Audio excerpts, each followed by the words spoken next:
Welcome to Popternative, where we dive into topical discussions from the worlds of pop culture, social media, and sports. Here is your host, Peter Remoliotis, aka PD Beats.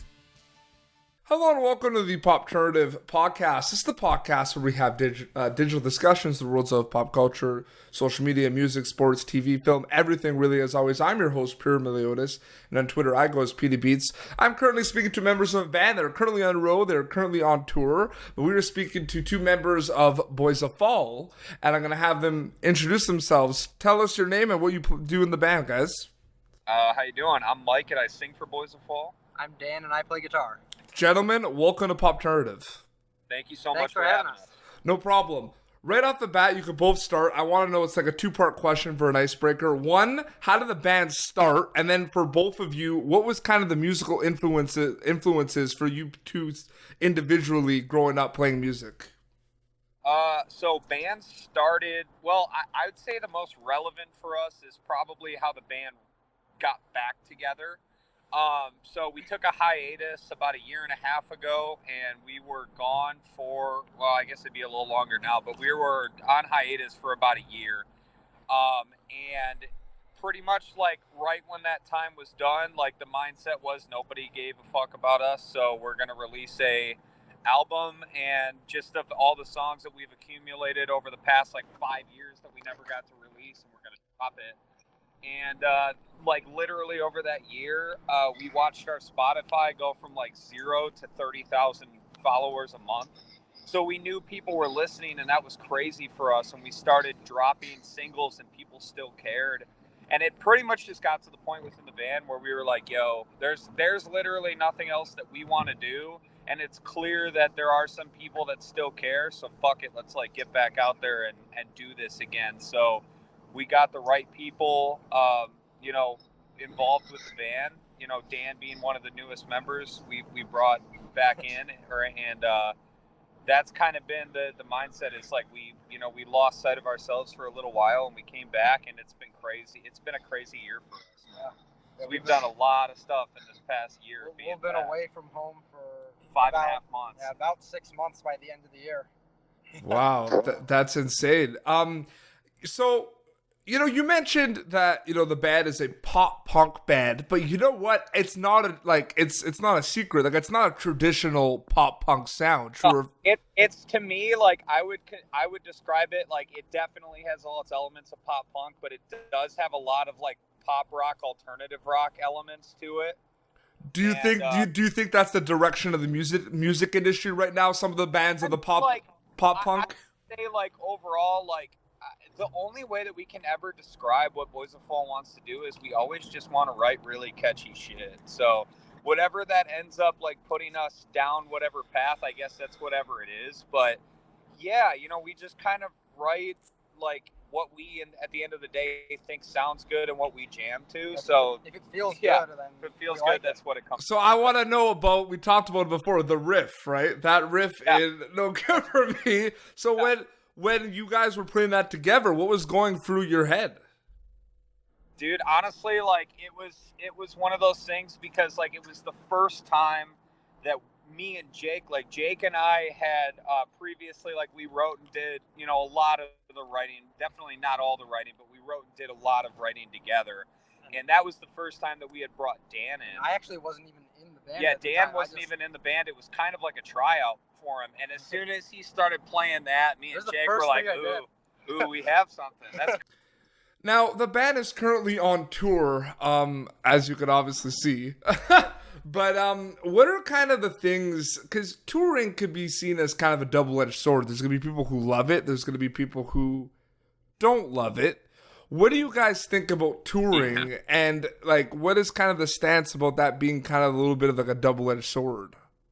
So I collectively will say for the band that like we love touring because I like literally all of us like cannot sit still and sit at home. Like it's just one of those things. Like we love being out on the road. We love playing music. We love doing that. So touring for us is like such just a big part of what we do. Now you are completely right with double-edged swords. Like touring does get super hard because when you do get home, you don't have a lot of time to make the money you need to get back out, or it's like you'll do really, really well for 3 shows and then your van will take a shit, and then all of a sudden you just have to spend all that money you just made to fix the van and now figure out what you're going to do for gas to get to the next show after that. So there's like, those are all the times where touring is like really tough. It is like a physically demanding kind of thing too. Like by the end of a run, we are pretty tired. I mean, we love it, but I mean, like, you know, we are at the level we're at, we're sleeping in a van still and that, and it is a tiring thing as fun as it is. That's amazing. Yeah, because I know for me personally, like I used to be a concert promoter. I used to book bands, and I used to book tours for a band that you guys went on tour with or are going on tour. I'm not sure. I used to book some shows for We Were Sharks. Oh, yeah. Cool. Yeah. Randy Frobel. Randy Frobel is probably like the best guy on the planet. Randy is our dude. Randy and Will are like the most Canadian dudes I've ever met. And those are the 2 original members of the band. You know that, right? Yeah.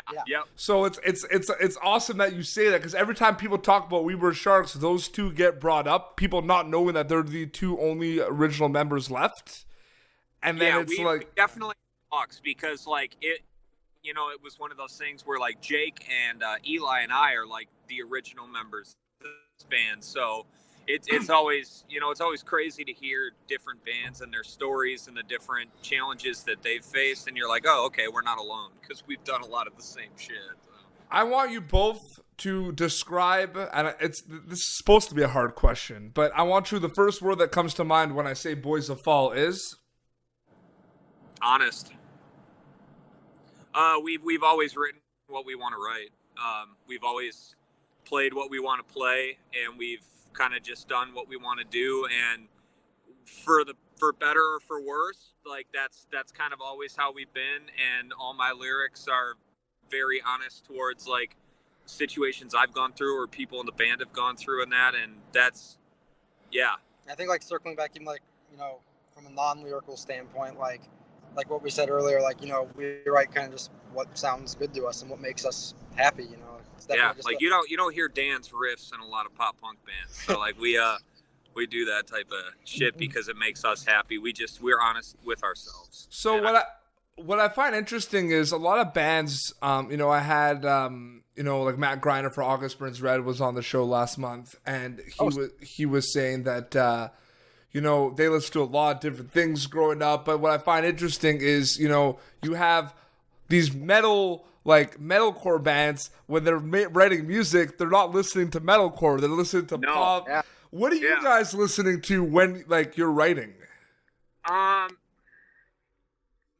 It's weird because I feel like when we're writing, we don't really listen to anything because we're not. I do like to actually intentionally take some breaks from extensive listening so that because you start to influence yourself a little close to what you're listening to now. So a big thing with us was I feel like we're only going to write what we want to write and what we come up with if we're not really listening to anything else.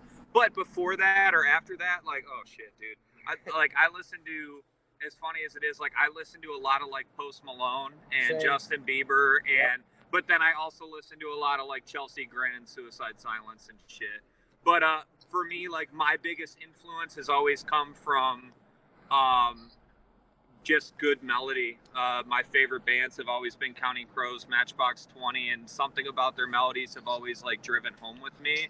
And I've always just felt the honesty in their stuff. So that's if there's anything that we try to bring to the table when we're writing, it's just how those albums make us feel and not how they make them, or not how they sound, I guess. All right. Recently, as a guitarist too, I really try and take a much more vocal approach to my lead guitar playing.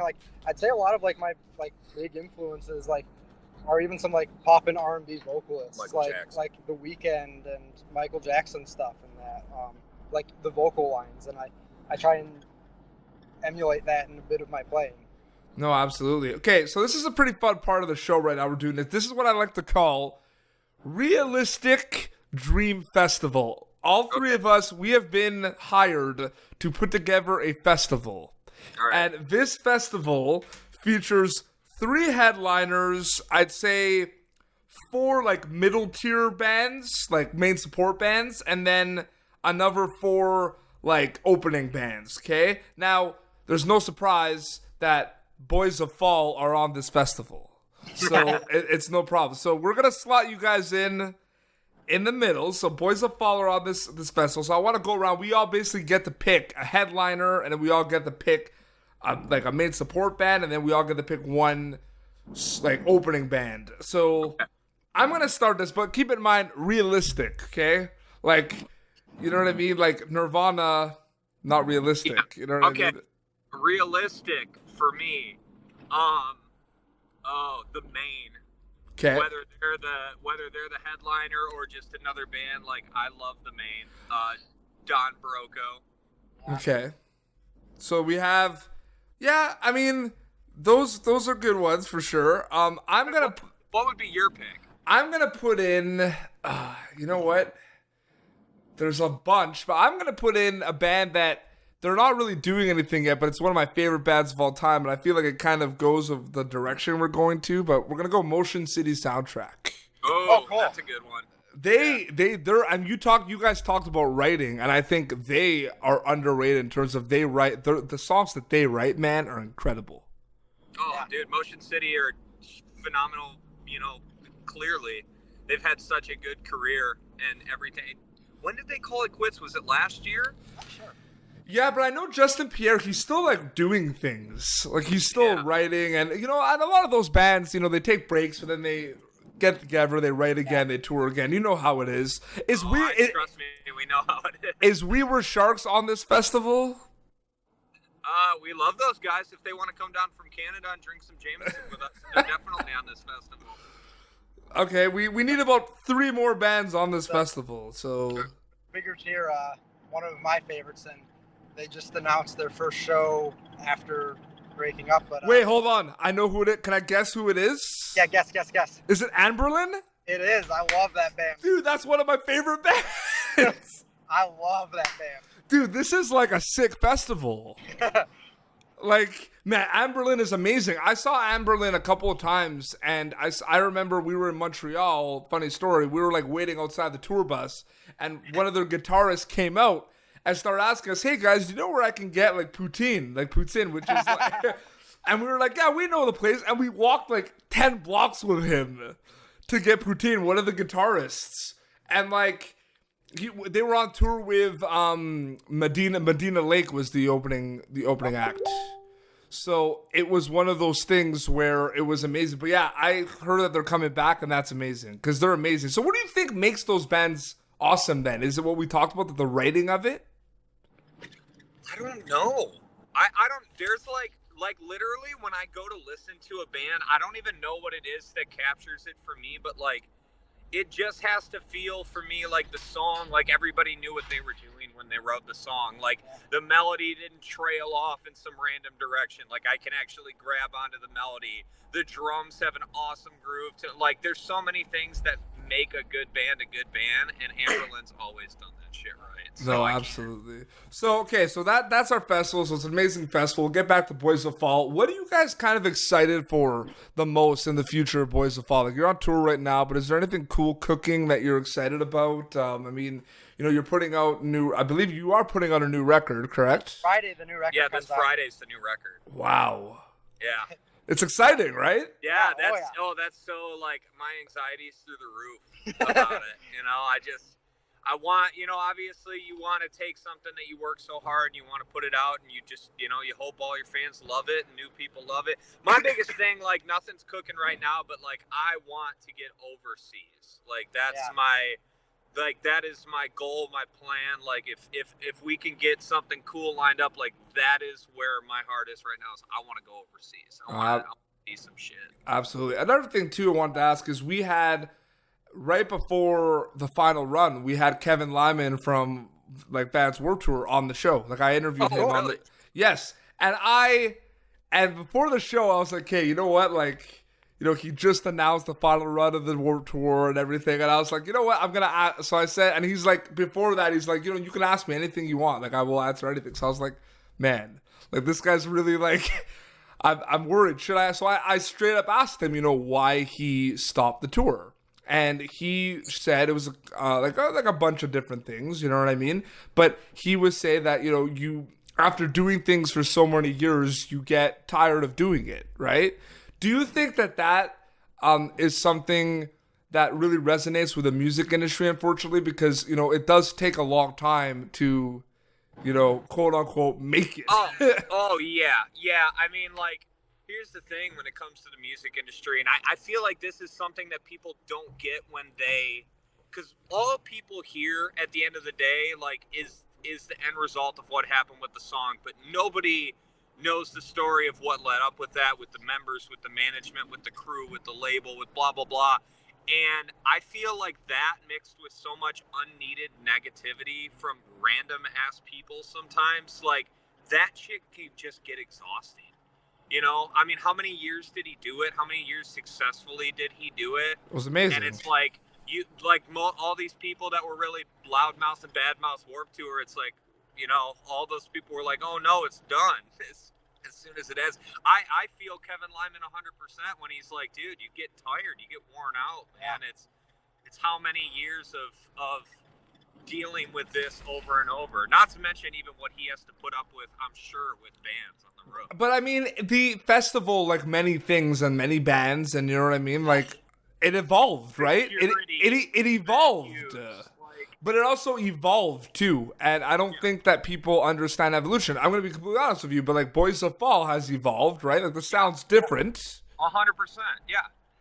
We're grown people. It's like people don't understand, like, in regular life, like, you can look at somebody and be like, hey, are you the same person you were 2 years ago? And they're like, no, not at all. And it's like, oh, okay, well, why do you expect me to write the same music I wrote 2 years ago?